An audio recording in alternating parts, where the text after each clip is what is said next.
여러분 안녕하십니까? 오는 23일 일본 후쿠시마에 파견하는 우리 시찰단의 목적. 정부는 오염수 방류 과정 전반에 걸친 안전성을 검토하는 것이라고 밝혔습니다. 시료를 채취하는 등 직접 검증은 하지 않는다는 겁니다. 시찰단의 규모는 20명 안팎, 민간인 전문가는 포함되지 않을 가능성이 높아 보입니다. 일본이 국가 대 국가의 사안에 민간이 끼는 데 굉장히 부정적이라고 우리 정부는 설명했습니다. 조희영 기자의 보도입니다.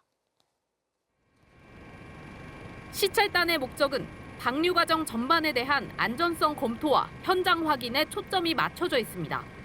오는 23일부터 이틀간 시찰단은 후쿠시마 오염수 정화와 방류 시설의 운영 상황 등 전반을 들여다볼 계획입니다. 정부는 오염수 저장 탱크에서 어떻게 시료를 채취하는지, 다핵종 제거 설비, 알프스를 거친 뒤 시료를 어떻게 분석하는지 보겠다고 설명했습니다. 오염수 시료를 별도로 채취하는 등의 검증은 이번 시찰단 차원에선 하지 않겠다고 선을 그었습니다. 공식 검증의 주체는 국제원자력기구 IAEA라는 게 국제적 합의이고 한국도 IAEA에 참여하고 있는 만큼 주도권은 IAEA가 쥐어야 한다는 겁니다. 공식적인 검증과 평가, 이것은 당연히 IAEA가 주도가 되어야 되는 것이고 또 그 신뢰성을 우리 스스로 무너뜨리는 것도 좀 바람직하지는 않을 거고요. 정부는 IAEA 회원국 중 일본 현지를 직접 확인하는 건 우리나라가 유일하다고 강조했습니다. 대만도 후쿠시마에 조사단을 파견했지만 회원국이 아니어서 한국보단 정보 접근성이 떨어진다고 평가했습니다. 시찰단 규모는 안전 분야 전문가 20명 안팎으로 예상됩니다. 민간인 전문가나 시민단체 등이 포함될 가능성은 낮을 것으로 보입니다.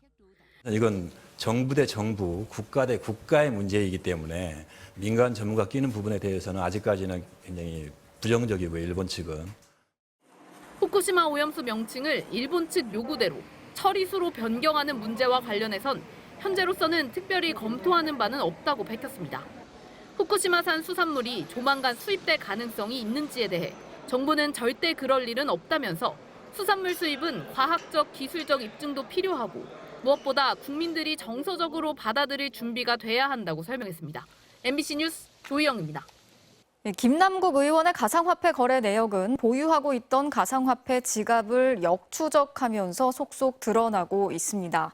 거래 내역을 들여다본 전문가들은 정상적인 투자라고 보기엔 어렵다는 의견을 내놓고 있습니다.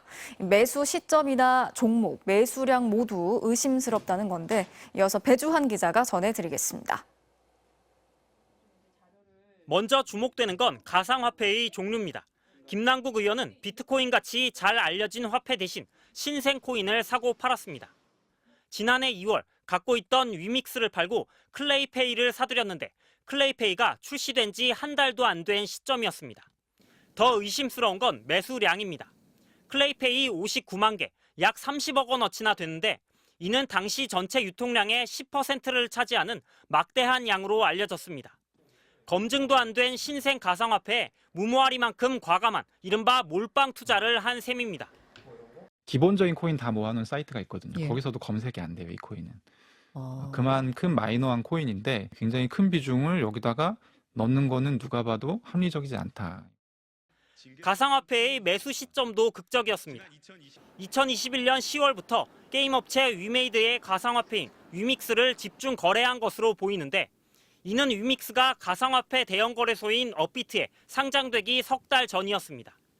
게임 회사인 넷마블의 가상화폐 마블엑스를 투자한 시점도 마찬가지로 김 의원은 지난해 4월부터 2주 동안 약 9억 7천만 원어치를 집중 사들였는데 사흘 뒤에 마블엑스는 거래소 빗썸에 상장됐습니다. 코인이 대형 거래소에 상장되면 인지도 상승과 거래량 증가로 가격이 급등하는 큰 호재로 작용합니다. 어떤 내부자 정보를 가지고 투자를 했을 우려가 가장 아마 우려가 되고 그다음에 일반적으로 투자 상식으로 봤을 때 굉장히 위험한 투자를 했다. 이들 업체가 김 의원에게 사전에 정보를 제공한 게 아니냐는 의혹이 불거지자 넷마블은 김남국 의원을 포함해 누구에게도 상장 정보를 제공한 적 없다고 반박했습니다. 위메이드 역시 관련법 개정을 위해 국회 로비를 했다는 의혹은 사실 무근이라고 밝혔습니다. MBC 뉴스 배주환입니다. 양평 공흥지구 특혜 의혹 사건을 수사 중인 경찰이 윤 대통령의 장모 최은순 씨를 검찰로 넘기지 않기로 했습니다. 개발 사업이 진행되기 전에 시행사 대표직을 내려놔 직접 사업에 관여하지 않았다고 본 겁니다. 경찰은 대표직을 물려받은 최 씨의 아들 윤 대통령의 처남은 사문서 위조 혐의로 검찰에 넘겼습니다. 김민형 기자가 보도합니다. 경기도 양평군 공흥지구 350세대 규모 아파트 단지입니다.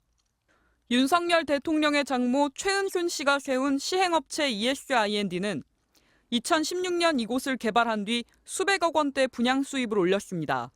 그러면서도 지자체에 납부해야 할 당시 개발 부담금은 한 푼도 안 냈습니다.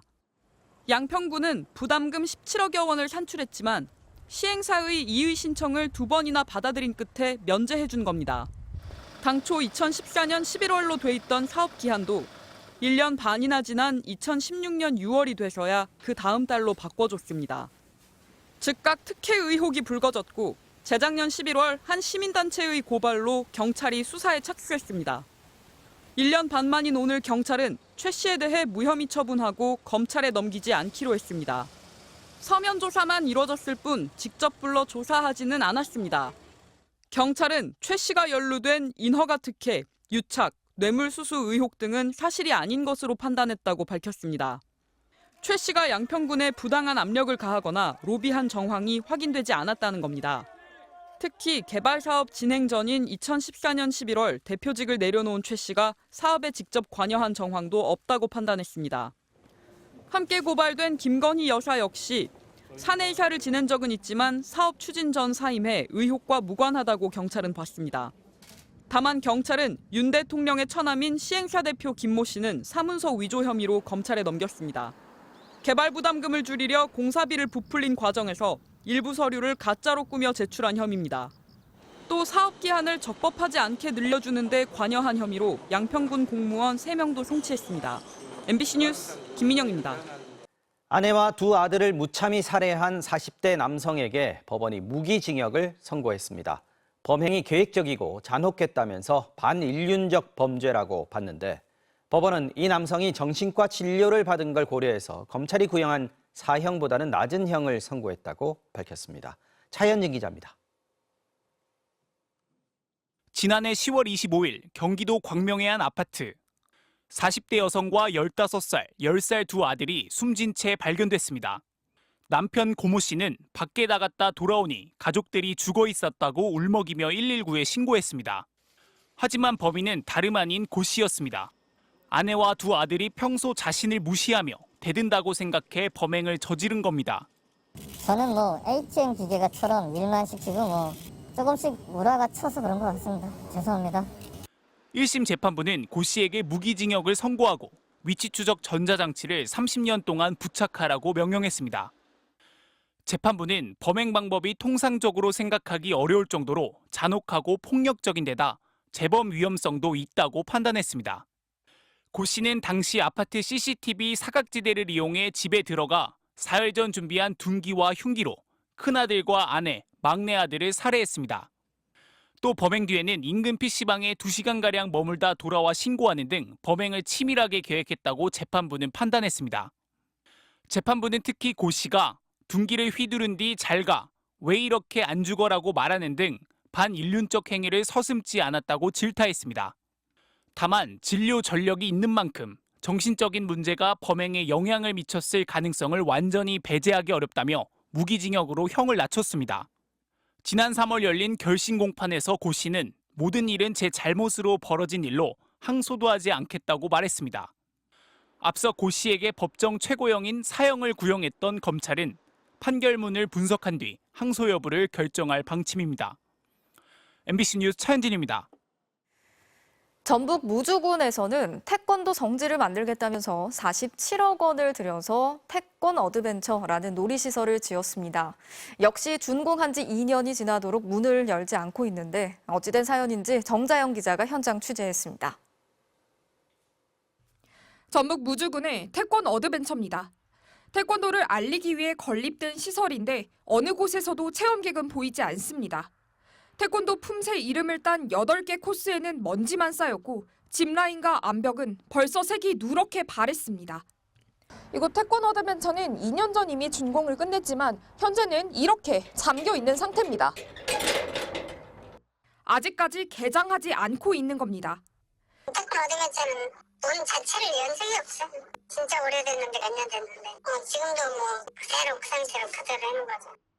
무주군은 국비와 자체 예산 35억 원을 투입해 지난 2021년 이 시설을 건립했습니다. 하지만 1년 동안 운영 방식을 정하지 않고 있다가 지난해 7월에서야 뒤늦게 민간 위탁 방식으로 결정했습니다. 그런데 시범 운영 과정에서 미흡한 점이 확인돼 추가 공사 등을 거치면서 시간이 더 지났습니다. 예산도 12억 원이나 더 투입돼 모두 47억 원이 들었습니다. 특수 운영 인력이 들어가기 때문에 정규직 공무원들이 들어가는 부분도 다 운영 인건비로 잡힐 거고, 그러다 보면은 저희들은 그런 조건을 갖추고 있는 민간이 하는 게 더 낫지 않냐. 결국 완공 후 2년이 지났고 더 이상 공사업체 측에 하자 보수를 요구할 수도 없게 됐습니다.